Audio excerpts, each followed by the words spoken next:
A very special guest. This man put to bed one of the greatest rivalries I think that we have seen in UFC history. The undisputed, you cannot question this man at 125 pounds is the champion. Brandon Moreno joins the show. Brandon, congratulations. And how are you? Well, I mean, right now I'm not 125 anymore, but Right. What are you, 145 now or something? easily 145. Nothing, man. Enjoying a little bit because it was a crazy rivalry with this guy, right? 2 years in Yeah. a row, thinking about this guy, like making game plans, training for the fights, but finally we finished this.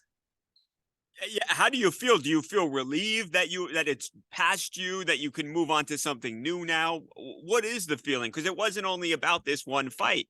Like you said, you've done this 4 times, and that's never happened before in the UFC. Man, for sure, I feel relief, man. I mean, again, just 2 years. You know, when the first fight was December 2020, and this last one was until 2023. So yeah, for sure, I feel relief. I feel a lot of peace, man. Was a lot of pressure, a lot of stress. You know, a lot in the line, like the bell, the rivalry. But I don't know, man. I feel relief. That's it. Have you sat back and thought about what you've become while this rivalry has been unfolding? You went from a relatively unknown fighter to now everybody knows you. You're a fan favorite. You're one of the best fighters in the entire world, and I mean, you're the guy now.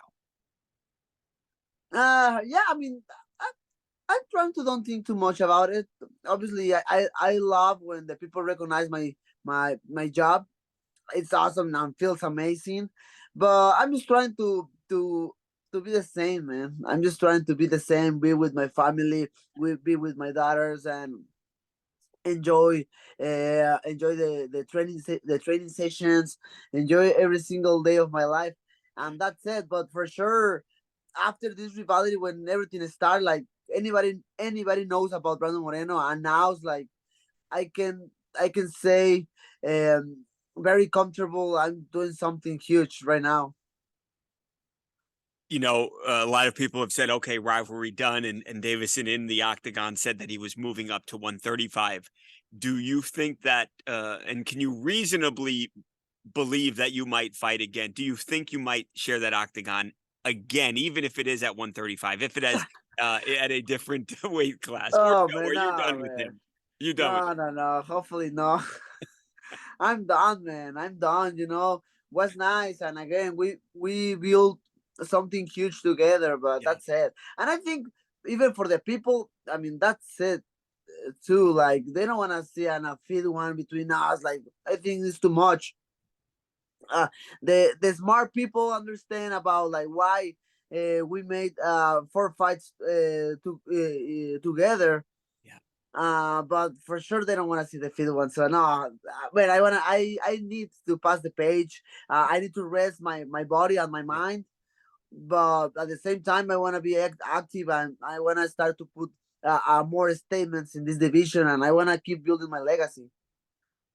Last question on Davison. Do you think you guys have, it's been a weird relationships. There's been respect. I think mostly there's always been respect, but there's been some anger. There's been some what seemed like a friendship. Now that you aren't fighting each other anymore, I mean, do you think you might have a drink with him, have dinner with him? Do you think you could be friends, or is that not in the cards? I mean, yes, man, of course. Like, I never feel nothing bad against him. You know, the bad blood was maybe a little bit because he was like talking a lot of shit about me in some interviews.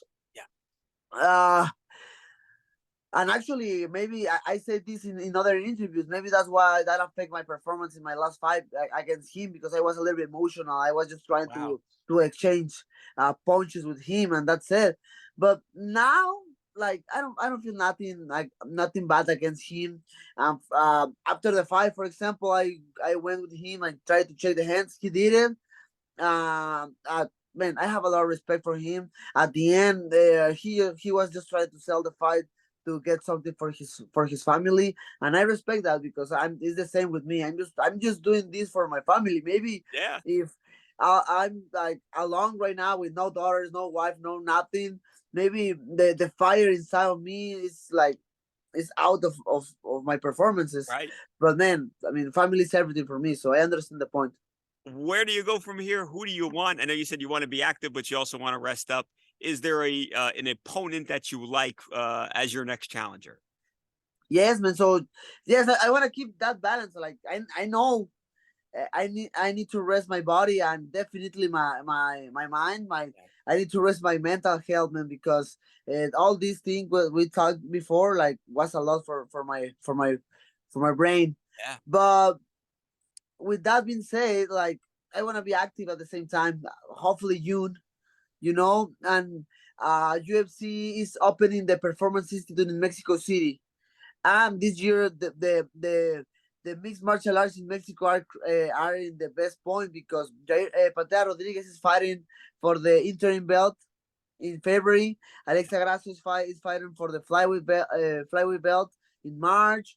Nothing official, but Irene Aldana sounds like a really clear opponent for Amanda Nunes. So man, the the future looks brilliant for Mexican mixed martial arts. Yeah. So man, you never know. I mean, if UFC wanna make a pay-per-view event in Mexico City, maybe in September with the for the independence of Mexico, man, that will be crazy. How I don't crazy wanna would wait. that be, Brandon? If people don't understand just how passionate the fans are in Mexico, especially around. Ah man, we love combat sports, man. We have boxing, and we are Yeah. very famous in boxing around the world. But I think right now is an amazing opportunity to grow the mixed martial arts in my country. So man, again, I don't want to wait until September, but man, if it's a pay-per-view event in Mexico City, I think I can wait a little bit. And opponents, man, I think the my clear opponent, my clear challenger right now is Alexander Pantoja. I think he deserves it for sure. Uh, and that's it. I mean, I think he deserves it. I think he's next. So I'll be waiting for the offer from the UFC. It seemed like for a moment before you and Deiveson came around that the division was in trouble, but now they have a legitimate star in the division. Is there enough other talent besides you at 125 to keep making exciting fights? I think right now the flyweight division is on fire, man. Uh, Maybe, and I don't like to say this because it sounds like with a lot of ego, but maybe not with the same name of Brandon Moreno. It's true. It's just a fact. It's a fact. It But I wasn't mean, always the case, but you worked and you got here, and that's why everybody knows you. yes, It wasn't sir, yes, handed to sir. you, it was earned.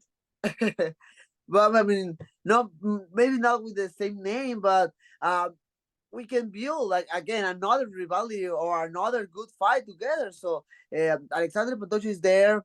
I think we have an amazing history together. He beat me in the past, Yeah. so that maybe can make the history better for the fight. Then Nicolau is doing an amazing job. Manel Cave is doing an amazing job. Amir Albaz is doing an amazing job. I just need to wait, but for sure something good for me is coming. My last question for you, Brendan. Thank you so much, as always, for your time. You're so humble. Try to maybe put your humbleness aside for a second. People always want to talk about who the greatest ever is, and we have Demetrious Johnson. Cejudo did some really impressive things, including beating Mighty Mouse in the division.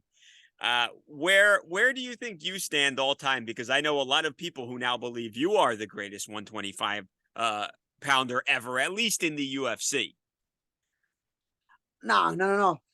I need to keep working, and man, I'm part of the broadcast in Spanish, so I'm trying to be very neutral in my opinions. Yeah. For sure, I think Demetrious Johnson is the best. I mean, I don't.